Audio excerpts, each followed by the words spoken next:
اعوذ باللہ من الشیطان الرجیم بسم اللہ الرحمن الرحیم کذب اصحاب الایکة المرسلین اذ قال لهم شعیب الا تتقون انی لکم رسول امین فاتقوا اللہ واطیعون وما اسألکم علیہ من اجر ان اجری الا علی رب العالمین۔ یہ سورہ شعراء کی آیت نمبر 176 سے یعنی 176 سے 180 تک ہے، 180 تک، اور ترجمہ ان آیات کا یہ ہے: اور ایکہ والوں نے رسولوں کو جھٹلایا جب ان سے شعیب نے کہا کیا تم ڈرتے نہیں، میں تمہاری طرف بے شک ایک امانت دار رسول ہوں، تو اللہ سے ڈرو اور میرا کہا مانو، اور میں اس پر تم سے کسی اجرت کا سوال نہیں کرتا، میری اجرت تو رب العالمین کے ذمے ہے۔ اس سے پہلے کی جو آیات تھیں اس میں حضرت لوط علیہ السلام کا واقعہ بیان کیا گیا تھا، اور اس سے پہلے حضرت صالح علیہ السلام کا واقعہ بیان کیا گیا تھا، اور تمام نبیوں کے بارے میں یہ بات بیان کی گئی کہ اللہ نے ان کے اوپر پیغام اتارا اور ان کی قوم کی طرف بھیجا۔ اذ قال لهم اخوهم لوط، جب ان کے بھائی لوط نے ان سے کہا، تو یہ بھائی کا لفظ کیوں کہا؟ یہ اس لیے کہا کیونکہ جس قوم کے درمیان بھیجے گئے تھے حضرت لوط علیہ السلام یا صالح علیہ السلام یا دیگر پیغمبر، وہ اسی قوم کے تھے۔ تو ایک اصول یہ اچھی طرح سے سمجھ لینا چاہیے کہ انبیاء کو اللہ نے جب بھی بھیجا تو انہی کے درمیان بھیجا۔ جیسے اللہ کے نبی صلی اللہ علیہ وسلم کا تعلق قبیلہ قریش سے تھا، تو جب اللہ رب العزت نے عرب کی طرف، مکے کی طرف رسول بنا کر بھیجا، تو عربوں میں جو سب سے بہتر قبیلہ اور سب سے عمدہ قبیلہ تھا وہ قبیلہ قریش تھا، اور اس کی شاخ بنو ہاشم، اس کے اندر اللہ کے نبی صلی اللہ علیہ وسلم کو مبعوث کیا۔ تو انہی میں سے جو انہی کی زبان بولتا ہو، انہی کے درمیان رہتا ہو، انہی کے درمیان وہ پروان چڑھے تاکہ انہی کی زبان میں ان سے خطاب کر سکے، تو اسی لیے لفظ اخوہم کا استعمال کیا۔ لیکن اللہ کا ایک قاعدہ ہے، اصول ہے کہ شرک کے ساتھ کوئی تعلق قائم نہیں ہوتا، شرک کے ساتھ سارے تعلقات ختم ہو جاتے ہیں۔ جیسے باپ اور بیٹا ہے، اگر کوئی مشرک ہے، ان دونوں میں سے کسی نے شرک کیا، مثال کے طور پر بیٹے نے شرک کیا، تو پھر اب باپ کا تعلق اس سے نہیں رہے گا۔ نسبی تعلق تو جو ہے وہ سا ہے، لیکن اللہ کے ہاں اس تعلق کا کوئی اعتبار نہیں ہے۔ جیسے حضرت ابراہیم علیہ السلام نے اپنے والد کے لیے جب دعا کی تو اللہ نے کہا کہ نہیں، قطعاً نہیں، آپ مغفرت کی دعا نہیں کر سکتے، ہیں دنیا میں تمہارے باپ ہیں وہ، لیکن مرنے کے بعد اب سلسلہ ختم ہو گیا۔ یا نوح علیہ السلام نے اپنے بیٹے کے لیے دعا کی تو اللہ تعالیٰ نے کہا یا نوح انہ لیس من اہلک، نوح یہ تمہارا بیٹا اب تمہارے اہل میں سے نہیں ہے۔ تو اسی طریقے سے جب حضرت لوط اور صالح علیہ السلام کا تذکرہ کیا تو ان کے لیے اخوہم کا لفظ استعمال کیا کہ وہ انہی کے قوم میں سے، انہی کے فرد میں سے ہیں، لیکن شرک کے ساتھ میں کوئی یہ چیز باقی نہیں رہتی۔ تو حضرت شعیب علیہ السلام جن کا تذکرہ یہاں پر ہو رہا ہے، حضرت شعیب علیہ السلام جو بڑے فصیح و بلیغ تھے، اور زبان ان کی بڑی شاندار، بڑی عمدہ زبان تھی، اللہ نے بڑا نوازا تھا، ان کو اصحاب مدین کی طرف بھیجا۔ مدین کا جو علاقہ ہے اس کی طرف ان کو نبی بنا کر بھیجا، اور وہاں پر ایکہ کہتے ہیں جھاڑی کو، ایکہ کے معنی جھاڑی، جھاڑ، جھنکاڑ، جھاڑیاں، بشز۔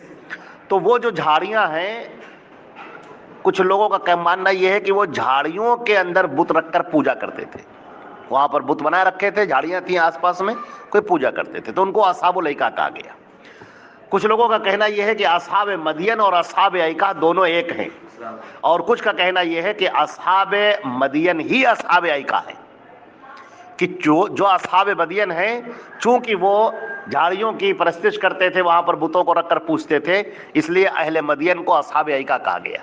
اور کچھ لوگوں کا خیال یہ ہے کہ اصحاب مدین الگ ہیں، اصحاب ایکہ الگ ہیں، اور حضرت شعیب دونوں کی طرف نبی بنا کر بھیجے گئے۔ تو اب دیکھیے یہاں پر اللہ نے فرمایا کذب اصحاب الایکۃ المرسلین، اور ایکہ والوں نے رسولوں کو جھٹلایا۔ اس کا مطلب یہ ہے کہ ان کے درمیان پے در پے کئی پیغمبر بھیجے گئے، کئی پیغمبر گئے. جیسے حضرت لوط اور حضرت صالح علیہ السلام کے قصے میں تھا کہ اللہ نے کئی پیغمبر بھیجے، اور پھر جب انہوں نے اپنے رسولوں کی گستاخی کی تو پھر اللہ نے ان کو نیست و نابود کر دیا، ان کو ختم کر دیا. اذ قال لهم شعیب الا تتقون، جب شعیب نے ان سے کہا کیا تم ڈرتے نہیں ہو؟ ڈرتے نہیں ہو کیا مطلب ہے؟ تمہیں اللہ کے سامنے کھڑے ہونے سے ڈر نہیں لگتا؟ تم جو گناہ کے کام کر رہے ہو، غلط کام کر رہے ہو، غلط روش کے اوپر چل رہے ہو، کیا تمہیں اس کا خوف نہیں لگتا کہ کل تمہیں اللہ کے سامنے کھڑے ہو کر اس کا حساب دینا ہے؟ تم سب کو معلوم ہے کہ ہر ایک کی موت آنی ہے، کوئی بھی ایسا نہیں ہے ذی نفس، کوئی بھی ایسا نہیں ہے جس کی موت نہ آنی ہو. ہر ایک تم موتیں اپنے سامنے ہوتے ہوئے دیکھ رہے ہو. اس مرنے کے بعد کیا ہوگا یہ پیغمبر بتاتے ہیں. مرنے کے بعد کیا ہوگا کہ تم کو دوبارہ زندہ کیا جائے گا، اور دوبارہ زندہ کر کے اللہ کے سامنے کھڑا کیا جائے گا. تو تم کو کیا اس اللہ کے سامنے کھڑے ہو کر اپنا حساب دینے سے ڈر نہیں لگتا؟ کیا تمہیں خوف نہیں لگتا؟ یہ انبیاء کرام سمجھا رہے. تو شعیب علیہ السلام نے بھی ان کو یہ بات سمجھائی. انی لکم رسول امین، بے شک میں تمہاری طرف ایک رسول، امانت دار رسول بنا کر بھیجا گیا ہوں. پہلے حضرت شعیب نے اپنی پوزیشن صاف کی، اپنے بارے میں بتایا کہ ہم ہیں کیا. اس لیے کہ اگر وہ رسول نہیں ہوتے تو ان کی بات ایک عام آدمی کی بات کی طرح ہوتی. دیکھیے یہی فرق ہوتا ہے ایک رسول کی بات میں اور ایک عام آدمی کی بات میں. پوری دنیا کے انسان مل کر اپنی بات کہیں وہ انسانوں کی باتیں ہیں، عام باتیں ہیں. لیکن رسول جب وہ بات کہے، اللہ کے نبی حضرت محمد مصطفیٰ صلی اللہ علیہ وسلم بات کریں تو وہ رسالت کی بات ہے، وہ نبی کی بات ہے. کیوں؟ اس لیے کہ اللہ نے فرق کر دیا ہے. اللہ نے یہ کہا ہے کہ جو نبی ہے وہ ہمارا پیغامبر ہے، ہمارا پیغام لے کر تم تک آنے والا ہے. تو اسی لیے انہوں نے کہا انی، بے شک میں، لکم تمہارے لیے، انی لکم میں تمہارے لیے ہوں رسول امین، اللہ کا بھیجا ہوا رسول، اللہ کا پیغام پہنچانے والا.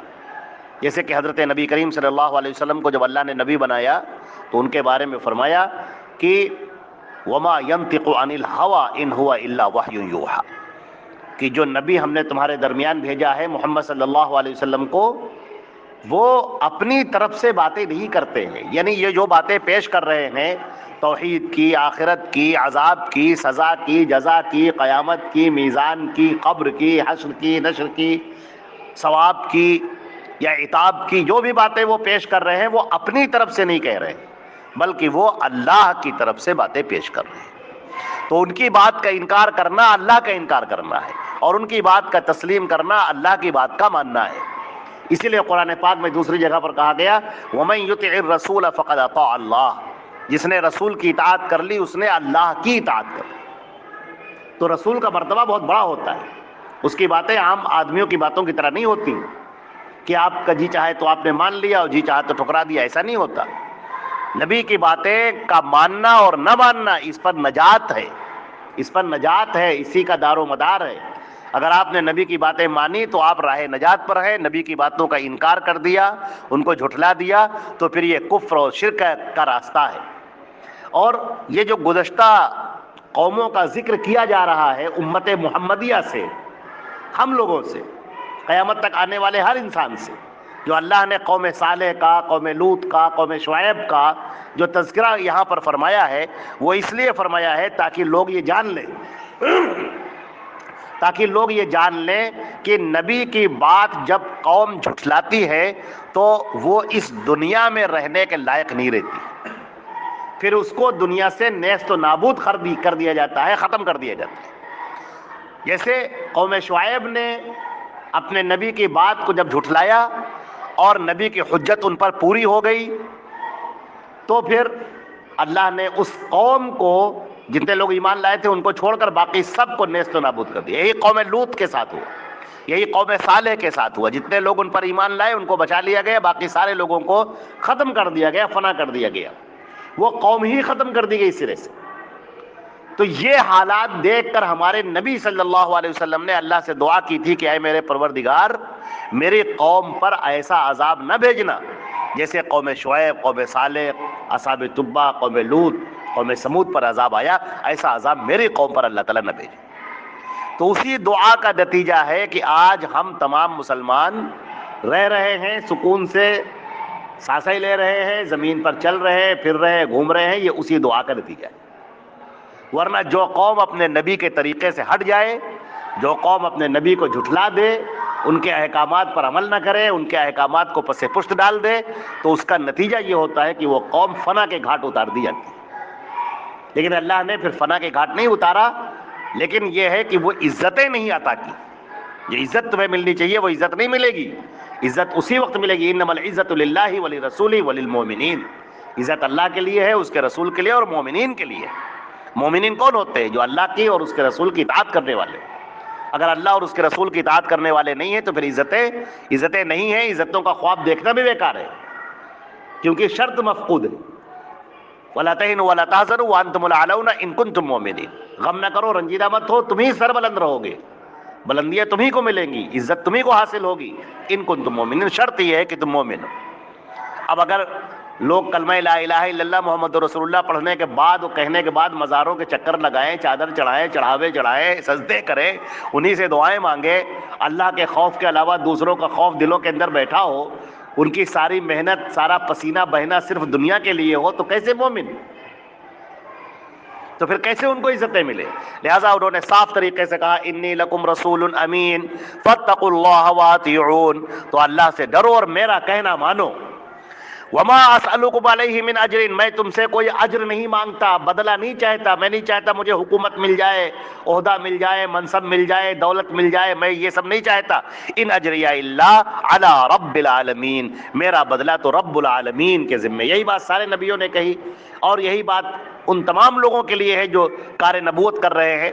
اللہ کے نبی، آخری نبی حضرت محمد مصطفیٰ صلی اللہ علیہ وسلم کے بعد اب یہ ذمہ داری ہے دعات کی، مبلغین کی، علماء کی، ورثۃ الانبیاء کی، کہ وہ دین کا کام پھیلائے اور دین کا کام کریں، اور اس سلسلے میں کوئی لالچ نہ کریں، کوئی حرص نہ کریں، کسی بیجا